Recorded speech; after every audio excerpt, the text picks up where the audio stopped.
ስተት የቱ ጋር ነው ስተቱ ምናምን ብዬ በጣም ብዙ አሰብኩና ይሄ ይሸጣል እንትን ይሸጣል ሲባል በምን ይኖሩ ታዲያ እነዚህ ሰዎች? እና ፍራውን በዚህ ንግግርክ የተጠቀመበት አጋንንት እንጂ እግዚአብሔር አይደለም። ያስቁኛል እኮ እኔ ጋር እኮ ተመዝግበው ገብተው ነው ስሜን ይንገረኝ ብለው የሚጽፉት። ተመዝግበው ባንክ ስሊፕ አስገብተው ባንኩ ላይ ሁሉ እንኳን ለሰው የሰውን ቁስል ነው የችርቻሮ ካምፓኒ ያደረጉት። ሁሉ ጊዜ መዝሙሬ እንዲህ ይላል፣ አውጃለሁ ዛሬም መልካምነትክን ባልሞላው ነገሬ።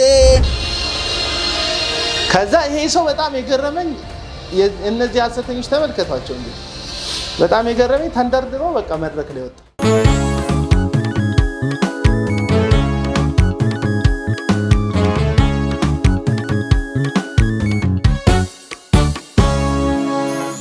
ሰላም ጤና ይስጥልኝ። የመስቀል ሚዲያ መስቀል ሪአክሽን ፕሮግራም ታዳሚዎች፣ ዛሬም እንደተለመደው ፕሮግራማችንን ሽክ ዝንጥ አድርገን ወደ እናንተ አምጥተናል።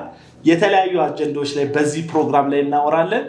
ከናንተ ግን ላይክ ማድረግ፣ ሰብስክራይብ ማድረግ እና በየፕሮግራሙ መሃል ኮሜንቶቻችሁን እንድትሰጡ እንፈልጋለን።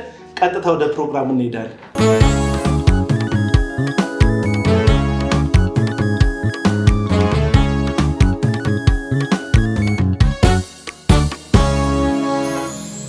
አንዳንድ ሰዎች እኮ ይመጣሉ እኔ ጋር ፕሬየር ሃውስ በደንብ ጸልይልኝ በደንብ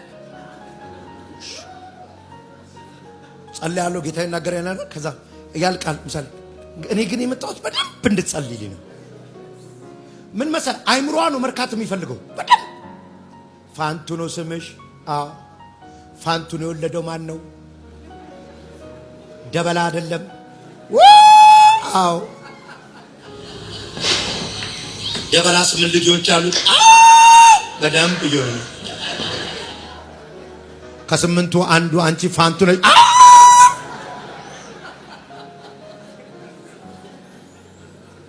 አሁን እየጠገበ ያለው ማይንድሽ ነው፣ መንፈስሽ አይደለም።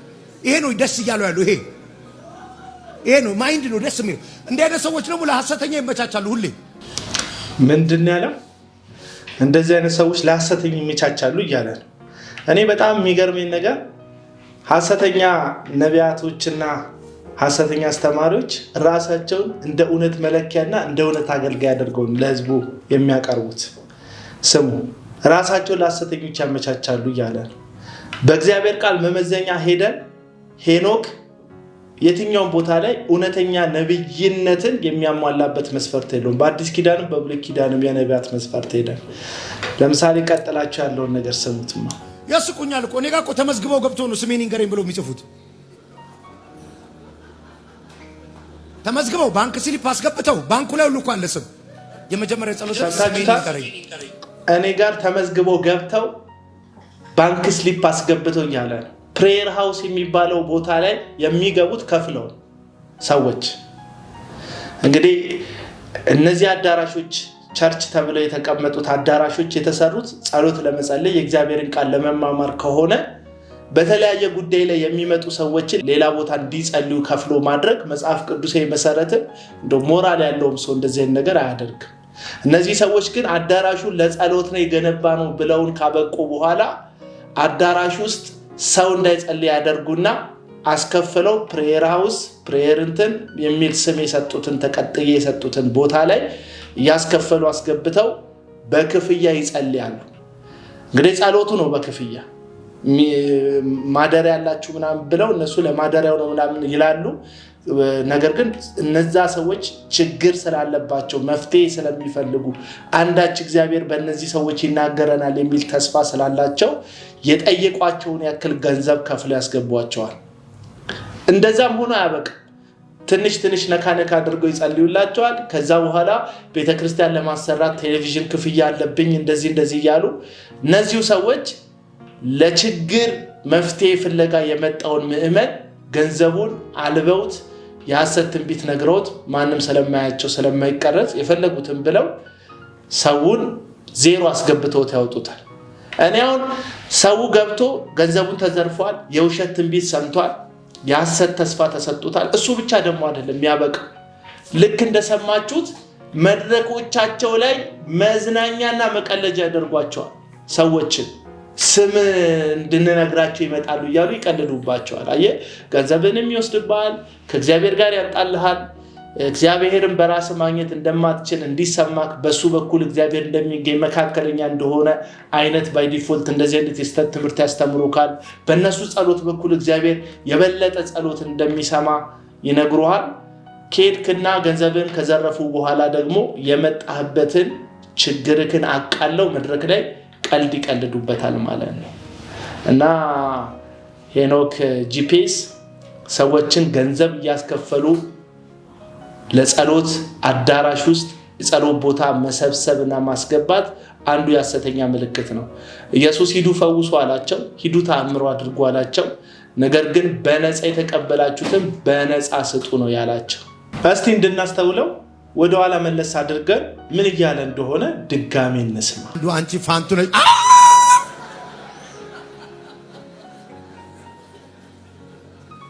አሁን እየጠገበ ያለው ማይንድሽ ነው፣ መንፈስሽ አይደለም። ይሄ ነው ደስ እያለው ያለው። ይሄ ነው ማይንድ ነው ደስ የሚለው። እንደ አይነት ሰዎች ደግሞ ለሐሰተኛ ይመቻቻሉ ሁሌ።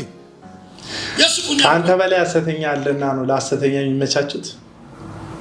ሲጀመር እንደዚህ አይነት አዳራሽ ውስጥ የሚሰባሰቡት ያው ችግራቸውን መፍትሄ ፍለጋ የሚሄዱ ችግር ያጎበጣቸው ሰዎች እንዳለ ሆነው ነገር ግን እግዚአብሔርን ከምልክትና ከድንቅ አንፃር ብቻ የሚከተሉት ሰዎች ነው እንደዚህ አይነት አዳራሽ ውስጥ የሚሰበሰቡት። ኢየሱስ ምልክትና ድንቅ ስለሚፈልጉ ሰዎች ሲናገር አመፀኛና አመንዝራ ትውልድ ምልክትን ይሻላል። አንዴ በክርስቶስ ኢየሱስ አምኖ የዳነ ሰው ምህረት የተደረገለት ሰው እግዚአብሔርን ከምልክት አንፃር ሳይሆን ከህይወት አንፃር ነው የሚከተለው። ለዚህ ነው እነ ጴጥሮስን ዞር ብሎ ሐዋርያቱን እናንተስ ልትሄዱ ትወዳላችሁ ብሎ ኢየሱስ ሲጠይቃቸው ምን አሉት? ካንተ ወደ ማን እንሄዳለን? አንተ የህይወት ቃል አለህ አሉት። ከኢየሱስ ጋር የሚያስቀጥለን እንጀራ ማብዛት አለማብዛት፣ ሽባ መፈወስ አለመፈወስ፣ ስም መጥራት አለመጥራት ሳይሆን ከኢየሱስ ጋር የሚያስቀጥለን እርሱ የህይወት ቃል ስላለው የህይወት ወዳጅነት የህይወት ዘመን ህብረት ከክርስቶስ ጋር ስላለን ነው ከእርሱ ጋር የምንቀጥለው። እንደዚህ አይነት አዳራሽ ውስጥ የሚሰበሰቡ ብዙ ሰዎች ግን የሚሰበሰቡት ለህይወት ሳይሆን ለድንቅና ለተአምራት ስለሆነ ነው። ኢየሱስ እነዚህ ሰዎች ምን አላቸው ብያቸዋለሁ? አመንዝራና አመፀኛ ትውልድ። ጥቅሱን ከታች አስቀምጠላቸዋል። እኔ ጋር እኮ ተመዝግበው ገብቶ ነው ስሜን ይንገረኝ ብለው የሚጽፉት። ተመዝግበው ባንክ ስሊፕ አስገብተው ባንኩ ላይ ሁሉ እንኳን ለስም የመጀመሪያ ጸሎት ላይ ስሜን ይንገረኝ።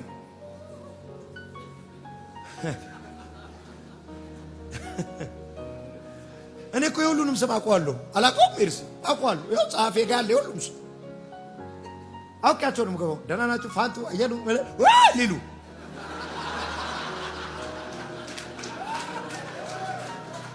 ይሄው የሰው ማይንድ ነው። ይሄን ማንጠቀመው ለምን ይመስላል? እላያችን ላይ ያለውን ኪዳን እናውቀዋለን።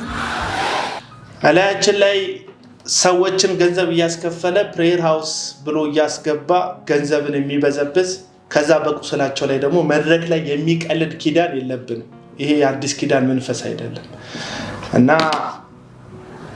ለሐሰተኛ ይመቻቻሉ ሲል እሱ ሐሰተኛ ያልሆነ ነው የሚመስለው። ወደ ቀጣዩ ቪዲዮ እንሂድ። እንደዚህ አዳራሽ ሞልተው ፍላጎቶቻቸውን መስማት የሚፈልጉ ሰዎችም አሙሻ ፋንታ ደግሞ እንደዚህ ይላቸው። የሐሰተኛ ነቢያት ገበያ የሚደራው በሰዎች ቁስል ላይ ነው። የሚናገሯቸው መልእክቶች ተመልከቱ። የቤት ውስጥ ቁስሎቻችን ናቸው። ሰው ቁስለት አለው፣ ብሶት አለን። የሰውን ቁስል ነው የችርቻሮ ካምፓኒ ያደረጉት። ሰው ቁስል አለው። የትዳር ቁስል አለ። ትዳርን ፈውሻለሁ ቢባል ስንቶቻችን እንቆማለን? የትዳር ቁስል አለ፣ አቢዩዝ አለ፣ ድህነት አለ፣ ረሃብ አለ፣ ስቃይ አለ። ኦልሬዲ ቁስሉ ቁስል ነው። ግን ምን ያደርጋሉ ይላል? ሰላም ነው ሰላም ነው እያሉ በጥቂቱ ይፈውሳሉ ማለት ላይ ላዩን ይነኩታል። ደህና ነኝ ብል ደህና ነኝ ብል ደህና ነው። እንዴት አድርገው እግዚአብሔርን ያዩት ይሆን አላውቅም። በስንት ድሃ በስንት ሰው ቁስል ነጣቂዎች ተኩላዎች ማለት እሱ ነው ኢየሱስ ያለው። እኔ አይደለሁም። ነጣቂዎች ተኩላዎች በመምሰል አይታወቁም። ውጫቸው ገጽታቸው እግዚአብሔር ያለበት ይመስላል። የጽድቅን አገልጋዮች ሊመስሉ ይሞክራሉ። የውጭ ገጽታን ኮፒ ማድረግ ይሞክራሉ። ውስጥ ግን ነጣቂዎች አውሬዎች ናቸው። በትክክል እንግዲህ ዶክተር ማሙሻ ፋንታ በትክክል ነው የገለጻቸው።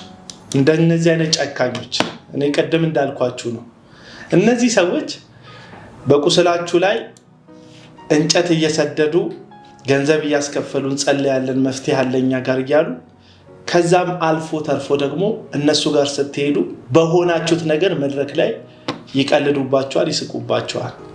ስለዚህ እግሮቻችንን በየአዳራሹ ከመዞር መሰብሰብ፣ እግዚአብሔርን ፊት መፈለግ፣ እግዚአብሔርን ከምልክትና ከድንቅ አንጻር ሳይሆን ከእግዚአብሔርነቱ አንጻር ብቻ መፈለግ ትክክለኛ ክርስትና መስመር ውስጥ ይከተናል ብዬ አስባለሁ። ቀጣዩ በጣም የተደሰትኩበትን አንድ ቪዲዮ ላሳያችሁና ወደ ቀጣይ ቪዲዮዎች እንሄዳለን። በዚህ መሃል ላይ ግን ላይክ፣ ሼር፣ ሰብስክራይብ ማድረግና መልእክቱ ለብዙ ሰዎች ተደራሽ እንዲሆን በየሶሻል ሚዲያዎቻችሁ ማጋራትን አትርሱ። ወደ ቀጣይ ቪዲዮ። አሲስ ምን እያረክ ነው? አቦ ምሳ የበላው ነው። በእናትህ እንብላ እንካ ንፋ እግዚአብሔር ይመስገን ማለት ነው። በእናትህ ከዚህም በላይ ከመጣ በቃ ፈጣሪ ይመስገን እያሉ በቃ መኖር ነው። ሁሉ ጊዜ መዝሙሬ እንዲህ ይላል፣ አውጃለሁ ዛሬም መልካምነትህን ባልሞላው ነገሬ፣ ስንፍናን አልሰብክም እምነቴን አልጥልም ከንቱ ተናግሬ፣ ካንተ በላይ ለኔ ለመጪው ዘመኔ እኔ አላውቅምና፣ መቆዘቤን ጥዬ ይሄም ያልፋል ብዬ ልለፍ በምስጋና፣ ብርቱ ሰልፍ ሲሆን ሕይወቴ በትምህርቴ ነው አባቴ፣ ወጀቡ ባይል በረታ ድንቅህ ላይ ነው የማታ ማታ፣ ብርቱ ሰልፍ ሲሆን ሕይወቴ በትምህርቴ ነው አባቴ፣ ወጀቡ ባይል በረታ ግንድል ነው የማታ፣ ሰላም ነው ሰላም ነው ሰላም ነው። ሰላም ይሁን ለሀገራችን፣ ሰላም ሀገራችን ይሁን። መዝሙሩ ትክክለኛ ክሊፕ ያገኘ ይመስለኛል። እነዚህ በግዳጅ ላይ ያሉ ወታደሮች እንግዲህ አንድ ሰው ሊያጉረመርም የሚችልበት ቦታ ላይ ሆነው አውጃለሁ ዛሬ መልካምነትን ባልሞላው ነገር እያሉ ይዘምራሉ። ይሄ ድንቅ ነው ክርስትና። አያችሁ፣ ክርስትና ውጫዊ ከሆነ ነገር የሚነሳ አይደለም። አሁን እዚህ አካባቢ ላይ ብንሄድ ጦርነት ሊኖር ይችላል፣ ቶክስ ሊኖር ይችላል፣ ሽብር ሊኖር ይችላል። ይሄ የውጭው። ውስጣቸው ግን እነዚህ ሰዎች ሰላም ነው እያለ ነው። ክርስትና ውጪ ካለ ነገር ላይ ተነስቶ በውስጥ የሚብራራ ጉዳይ ሳይሆን ውስጣችን ካለው ከክብር ጌታ ከክርስቶስ ኢየሱስ ተነስቶ ወደ ውጪ የሚብራራ ነው። ስለዚህ ክርስትና በውጪ ሳይሆን ውስጥ ባለ ነገር የሚብራራ ነው ማለት ነው። አንዳንድ ጊዜ ሁኔታው ጥሩ ላይሆን ይችላል፣ ኢንቫይሮንመንቱ ጥሩ ላይሆን ይችላል፣ ፖለቲካው፣ ዜናው፣ ሁሉ ነገር የሚረብሽ ይሁንና ግን እዚህ ውስጥ የማታውቁት ከመንፈስ ቅዱስ ሕልውና የሚነሳ ራሱን የቻለ እውነተኛ ሐሴት ከውስጣችሁ ሲፍለቀለቅ ታዩታላችሁ። ይህ አንድ ክርስትና እንድንወድ በእግዚአብሔር እንድንታመን የሚያደርገን የእግዚአብሔር ሀሎት ከኛ ጋር የመሆኑ ማረጋገጫ ነው እና እግዚአብሔርን ስለ እነዚህ ወታደሮች አመሰግናለሁ። ወደ ቀጣዩ ቪዲዮ ደግሞ እንሄዳለን። እስቲ እዩ ጩፋ ይመቸናል አለባበሱ ምናምን የሚሉ ተሰብስበው የሚያወሩ ወገኖች አሉ። እንስማቸው እስቲ። እኔ ደግሞ እዩ ጩፋ ወደዋለሁ። እኔ አሁን ሳየው በጣም ነው የሚመቸኝ። እኔ በቃ አለባበሱ ስታይሉ ጽድት ያለ በቃ በጣም ነው የምወደው። ደፋር ነው፣ ድፍረቱ ደፋር ነው። በወንጌል ምንም ነገር አይመስለው። አዎ ምንም ቢባል ምንም አይመስለው። ምን መሰለህ ይሆን ነገሮች አሻሽሏል። ምን መሰለህ ይሆን ብዙ ጊዜ አሁን ለምሳሌ ጳውሎስን ጀጅ ሲያደርጉት ነበረ ሐዋርያቶቹ አብረውት ከኢየሱስ ጋር ነበር። እንዴ ይጸልዩለት ሲል ጌታ ራሱ እንዴ እሱ እኮ ገዳይና አስገዳይ ነው፣ እንዴት ብለን ነው ምን ጸልይለት፣ እንዴት ወደኛ ትልከዋለህ ሁሉ ብለውት ነበር። ግን ጌታ ምን አለ? ስለኔ መከራን የሚሸከም እሱ ነው አለ። አየህ፣ ገፍተውት ነበረ፣ ስተተኛ ነው ብለውት ነበር፣ አሳዳጅ ነው ብለውት ነበር፣ ገዳይ ነው ብለውት ነበር። እና ሁሉም ሰው ስተት እንኳን ቢያስተምር ሂሳቡን የሚቀበለው ከራሱ ከጌታ ነው። እዚህ ሐሳብ ላይ እስቲ ልግባ። ይሄ በሶሻል ሚዲያ ላይ ለአንዳንድ ለተቸገሩ ወገኖች ገንዘብ በመስጣት ጥሩ ድርጊት በማድረግ የሚታወቅ ፍራኦል ኢተቻ የሚባል ወንድም እዩ ጩፋን ወደዋለሁ፣ አለባበሱ ደስ ይለኛል እያለ ነው። ሲጀመር የሰጠው መስፈርት ራሱ ስጋዊ መስፈርት እንደሆነ ያስታውቃል። እንትን አለባበሱ እንዴት ነው? አንድ አገልጋይ የሚመዘነውና የሚለካው በአለባበሱ ሳይሆን በትምህርቱና በልምምዱ ነው። ስለዚህ ቀጥሎ ያለውን እኔ መብቱ ነው አለባበሱን መወደድ ነገር ግን ቀጥሎ ያለው አደገኛ የሆነ ነገር አለ ሐዋርያት ሥራ ምዕራፍ 9 ቁጥር 13 ላይ ያለውን የእግዚአብሔርን ቃል ሐሳብ ጳውሎስ በደማስቆ መንገድ ላይ እግዚአብሔር ልጅ ኢየሱስ ከተገናኘው በኋላ አይኑ በብርሃን ከጠፋም በኋላ ወደ አናንያ መጥቶ ጸሎት በሚደረግለት ሰዓት ያለውን ታሪክ ጠቅሶ ምን ይያለ ነው ጳውሎስን ከሐሰት ትምህርት ጋር ሊያያይዝ ነው ጳውሎስን አንጸልይለትም አይደለም ያሉት ፍርሃትና ስጋት ስለነበረበት አናንያ ቤተክርስቲያንን የሚያሳድድ ስለነበረ ይህ ወንድሞችን የሚያሳድድ ነው ብሎ ጌታን ጠየቀው ጌታ መንፈስ ቅዱስም ደግሞ ቀጥተኛ ምላሽ ሰጠው ምላሹ ምንድነው የክብር ዕቃዬ ነው እጠቀምበታለሁ በነገስታት ፊት በኃያላን ፊት ስሜን ይሸከማል አለ ጳውሎስ እግዚአብሔር ማለት ነው እንጂ ጳውሎስ በሐሰት ትምህርት ምክንያት የተገፋ ሐዋርያ አይደለም እንደውም ጴጥሮስ በመልእክቱ ላይ የጳውሎስን ትምህርት ተቀበሉት ብሎ ትምህርቱን አፕሩቭ ሲያደርግ ትምህርቱ ከእግዚአብሔር እንደሆነ ሲመሰክር በመጽሐፍ ቅዱስ እናያለን ሐዋርያት የትኛውን ቦታ ላይ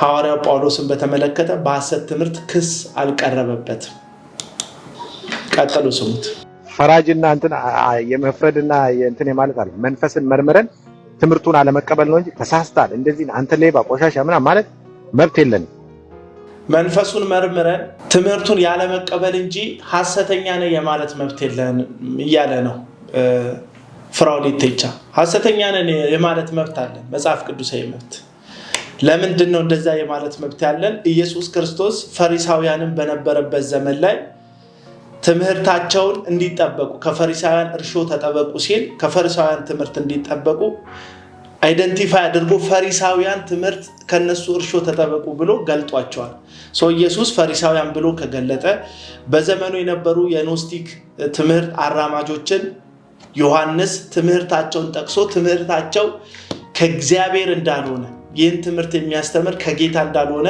በመልእክቱ ከተናገረና ከገለጠ ለምንድነው በዚህ ዘመን ላይ ያሉ ሐሰተኛ ነቢያቶች ሐሰተኛ መሆናቸውን ማንገልጠው ለምንድነው ማንገልጠው መጽሐፍ ቅዱስ ይፈቅድልናል መጽሐፍ ቅዱስ ሐሰተኛ ነቢያትን አትግለጡ ዝም ብላችሁ ይዋቸው ተመልከቷቸው የሚል ሐሳብ ካለው እንደው ክፍሉና ምዕራፉን አሳዩንና እንቀበላችሁ ይሄ ግን ሐሰተኛ ነቢያትን አሽሞንሙኖ የማስቀጠል አጀንዳ ነው በቲክቶክ ላይ የተካሄደ ያለው እነዚህ አራት ወንድሞች ተሰብስበዋል ስለዚህ ይጩፋ ይመቸኛል ተብሏል አለባበሱ ይመቸኛል ተብሏል ከዛ በኋላ ይጩፋን ለማስቀጠል አንዳንድ ሐሳቦች መጽሐፍ ቅዱሳዊ ያልሆኑ ጉዳዮች ሲነሱ ተመለከታላችሁ በፍራውል አንደበት ማለት ነው ግን ይጩፋን አሁን እኔ ሳየው በቃ የሚያስተምረው ፎከስ ያደረገው ጌታና ጌታ ላይ ብቻ ነው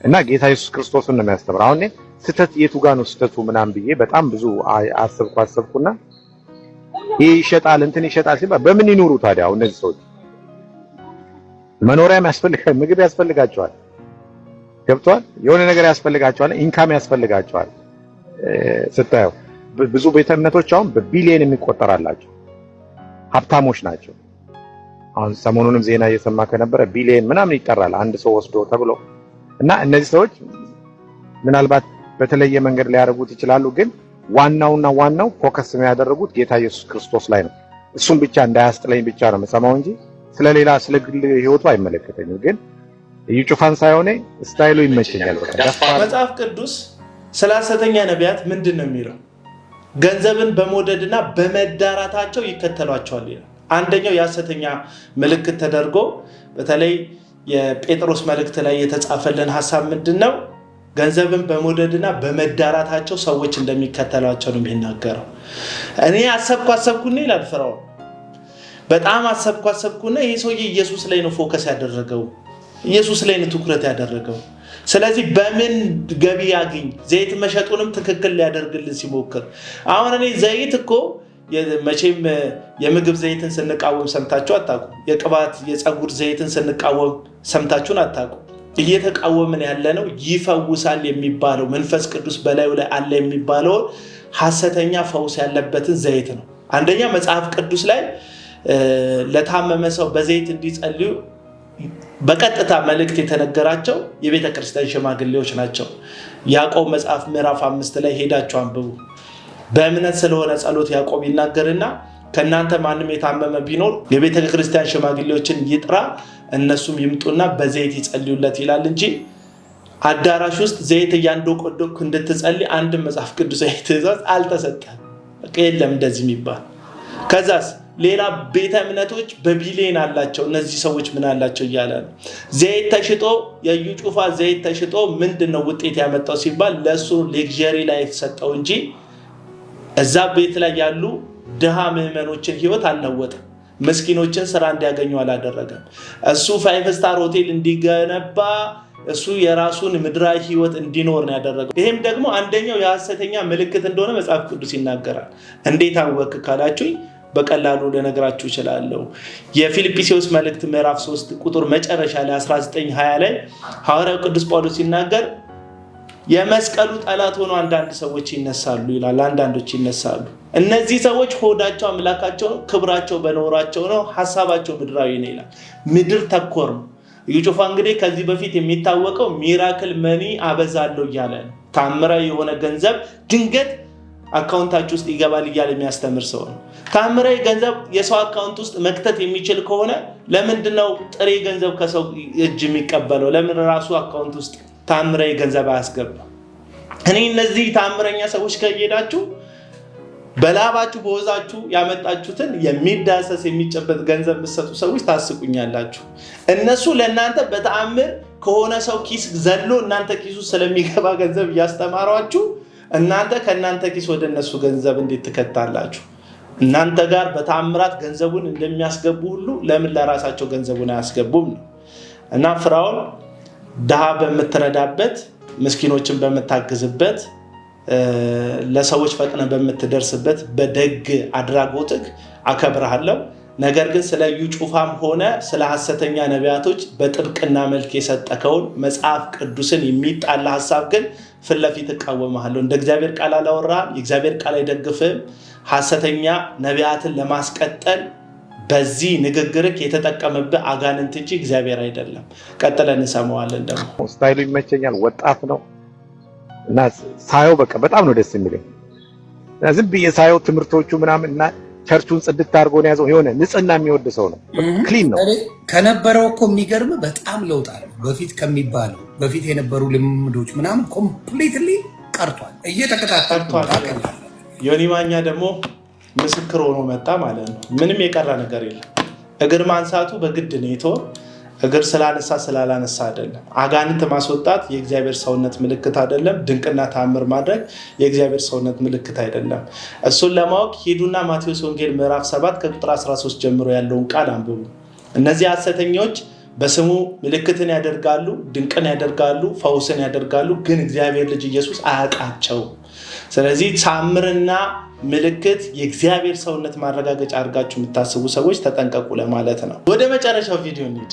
ሐሰተኛ ነቢያት ነው በአሁኑ በዚህ ኤፒሶድ እንግዲህ ያቀረብነው ሐሰተኛ ነቢያት ነው በሞላ ጎደል። ይህንን ነብይ ነኝ የሚል ግለሰብ ተመልከቱትማ። ከቢሮ ሲወጣ ራሱን እያስቀረጸ ነው የሚያሳየን።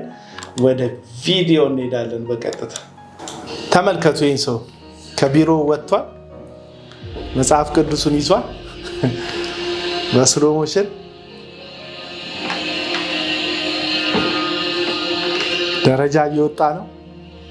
እንግዲህ ቸርቹ አካባቢ ነው ያለው። ኮሊደር ላይ ሁለት ደረታቸው እንዳበጠ የሚሰማቸው ግለሰቦች ከዳርና ከዳር እየጠበቁት ነው። ከማን እንደሚጠብቁት መድኃኒዓለም ነው የሚያውቀው። እንግዲህ እዛው ቸርች ውስጥ እንግዲህ ከማን እንደሚጠበቅ ያው አዳራሽ ውስጥም ይከተሉታል።